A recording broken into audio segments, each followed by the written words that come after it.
Kreu i Partisë Demokratike Sali Berisha ka intensifikuar kritikat ndaj kryeministrit Edi Rama duke akuzuar atë si përgjegjës për bllokimin e procesit të integrimit të Shqipërisë në Bashkimin Evropian. Gjatë mbledhjes së grupit parlamentar demokrat, Berisha deklaroi se procesi i integrimit sipas tij është marrë peng nga një organizatë kriminale, duke u referuar qeverisë dhe kreut të saj. Ky proces, siç faktohet çdo ditë më shumë, është marrë peng nga një organizatë kriminale që drejton Shqipërinë me kreun e saj të meduzës Edi Ramën. Berisha ngriti gjithashtu shqetësime për mungesë transparence duke u referuar konstatimeve të raportit të Parlamentit Evropian. Ata nuk japin asnjë njoftim në një kohë kur vendet tjera, pas çdo mbledhje të Koelas për vendet e tyre, informojnë publikun. Është transparent fare.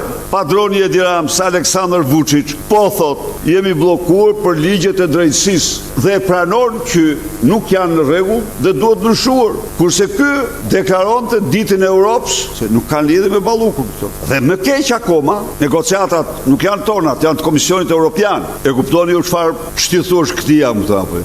Ecin secin e ka përgjegjësinë Komisioni Evropian. Në deklarimet e tij, kreu i opozitës ju përgjigj dhe komenteve të kryeministrit Rama lidhur me shifrat për prokurorimet publike, duke akuzuar për manipulim të dhënave dhe mungesë transparence në tendera. E ka gënjeshtër me tapi dhe njeri që çdo fjali lëshon një gënjeshtër, ose nuk mund të them se e gënjen stafi, po stafi duket se ky vet po i thahet truri nga droga, e ka shumë të vështirë të orientohet, absolutisht. Se truri rrudhet nga droga dhe deri thot shan aty në tender. Jo mor zotë, ja, nuk është e imja kjo. Nuk është e PD-s kjo. Kjo është open tender. EU e Bashkimit Evropian kliko dhe del në fillim. Sa është transparenca? Në 50 pikë ka transparenca. Dhe si asnjë vend tjetër në 38 vende nuk ka asnjë fitues tendri i transishëm nga vendet anëtare të Bashkimit Evropian. Përjashtohet. Ndalohet për vendet vetëm sa nuk shkruhet tabela. Ndalohet për vendet anëtare të Bashkimit Evropian pjesëmarrja. Ndërkohë, Partia Demokratike ka depozituar në kuvend disa propozime për ndryshime në rregulloren parlamentare, ndërto përfshihen kërkesa për balancimin e përbërjes së sekretariatit etikës,